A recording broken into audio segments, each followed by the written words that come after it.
નમસ્કાર મિત્રો, ચૂંટણી પંચની પ્રક્રિયા એસઆઈઆર ગણતરી ફોર્મ એન્યુમરેશન ફોર્મ કેવી રીતે ભરી શકાય ઓનલાઈન એ જાણીએ.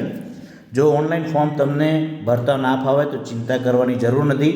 બીએલઓ તમને જે ઓફલાઈન ફોર્મ આપશે એ તમે ભરી અને બીએલઓને આપી શકો છો. તો ચાલો જાણીએ. આપ નવા હો તો ચેનલને સબસ્ક્રાઈબ, લાઈક અને શેર કરતા રહેજો.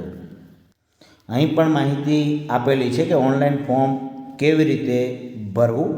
તો તેના માટે તમારું જે ચૂંટણી કાર્ડ છે તેની સાથે તમારો મોબાઈલ નંબર લિંક હોવો જોઈએ. ના હોય તો આપ ઓનલાઈન પણ એ ફોર્મ નંબર 8 ભરી અને કરાવી શકો છો અને ત્યારબાદ એ આગળની પ્રોસેસ ઓનલાઈનની કરી શકો છો. તો ચાલો જાણીએ. સૌપ્રથમ તમારે ગૂગલ સર્ચમાં જઈ અને eci-voter.gov.in નામની વેબસાઇટ ખોલવાની છે. તો ચાલો એ ખોલીએ.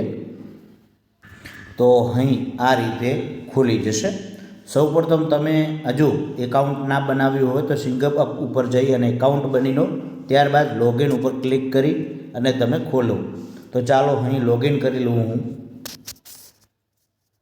તો અહીં મિત્રો ખુલી ગયું છે. સૌપ્રથમ તમારો મોબાઈલ નંબર લિંક ના હોય તો ફોર્મ નંબર 8 આવશે નીચે. તો ફોર્મ નંબર 8 તમે ફિલઅપ કરી અને લિંક કરાવી શકો છો. હવે એન્યુમરેશન ફોર્મ ઓનલાઈન કેવી રીતે ભરવું એ જાણીએ. તો તેના માટે અહીં 2 ઓપ્શન આવશે, રિવિઝન સ્પેશિયલ ઇન્ટેન્સિવ રિવિઝન 2026. તેના ઉપર ક્લિક કરીએ.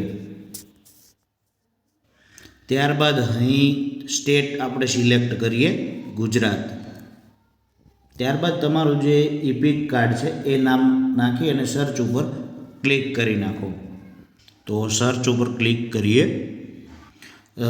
ત્યારબાદ અહીં તમામ પ્રકારની વિગત આવી જશે. તમારું નામ છે, બરાબર છે, તમામ પ્રકારની. ત્યારબાદ અહીં લાલ કલરનું આવશે કે તમારું આધાર કાર્ડ સાથે એ નામ ચૂંટણી કાર્ડમાં છે કે નહીં એ તમારે જોઈ લેવું. ના હોય તો અહીં બીએલઓનો નંબર આવશે, નામ આવશે, એમનો તમે સંપર્ક કરી અને ઓફલાઈન ફોર્મ ભરી શકશો. તો એ મેચ થવું જરૂરી છે. ત્યારબાદ અહીં તમારો મોબાઈલ નંબર નાખી અને સેન્ડ ઓટીપી ઉપર ક્લિક કરો તમે. ત્યારબાદ વેરીફાઈ ઓટીપી કરો. ત્યારબાદ તમને અહીં 3 ઓપ્શન દેખાશે. જો તમારી ઉંમર 38 વર્ષથી ઉપર હશે તો અહીં આવી જશે.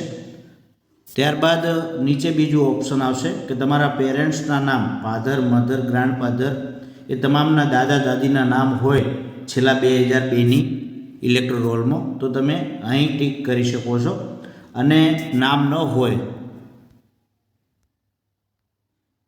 3 ગુજરાતી આ રીતે થાય છે. છેલ્લા એશિયાની મતદાર એરિયા મારું નામ કે મારા માતા પિતાનું નથી તો છેલ્લા નંબરનું, મારા માતા પિતાનું નામ, પિતા, માતા, દાદા છેલ્લે એશિયાની મતદાર યાદીમાં અસ્તિત્વમાં છે તો બીજા નંબરનું.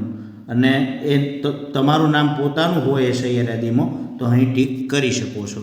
ત્યારબાદ જો તમે બીજા નંબરનું ટિક કરશો તો આ પ્રકારની માહિતી તમારે નાખવાની થશે. છેલ્લી તમારી જે વિધાનસભા છે તેનું તમે અહીં સર્ચ કરી શકો છો અને વિગત ભરી શકો છો. અને તમે જેનું સિલેક્ટ કરી રહ્યા છો તેમનો સાથે રિલેશનશિપ શું છે એ તમારે અહીં ટિક કરવાની આવશે અને આગળની પ્રોસેસ વધારી શકો છો. અને જો તમે છેલ્લા નંબરનું ક્લિક કરશો તો આ રીતે અહીં માહિતી નાખવાની આવશે. ત્યારબાદ જો નામની હોય તો કોઈ પણ એક ડોક્યુમેન્ટ અહીં અપલોડ કરવાનું કહેશે કે જે ડોક્યુમેન્ટો એસઆઈઆરમાં માગ્યા છે તે પૈકી. અને છેલ્લે સબમિટ ઉપર ક્લિક કરવાનું રહેશે. ત્યારબાદ અહીં જણાવ્યું એ રીતે છેલ્લે તમારે મિત્રો સબમિટ થ્રો આધાર કાર્ડ, તમારું જે આધાર કાર્ડ નંબર છે તેની સાથે જે મોબાઈલ નંબર લિંક છે તેની ઉપર જે ઓટીપી આવે છે એ ઓટીપી સાથે તમે એ સિગ્નેચર કરી અને તમે ફોર્મ સબમિટ કરી શકો છો. જો તમને ખ્યાલ ના આવે તો તમારા બીએલઓનો જે નંબર આવ્યો છે એના ઉપર તમે ફોન કરી શકો છો. 1950 હેલ્પલાઇન નંબર છે તેના ઉપર પણ ફોન કરી શકો છો. અને વધુ સચોટ માહિતી માટે ઇલેક્શન કમિશનની જે વેબસાઇટ છે, તેમના સોશિયલ મીડિયા એકાઉન્ટ છે તેના ઉપરથી તમે માહિતી મેળવી શકશો. Thank you. આભાર.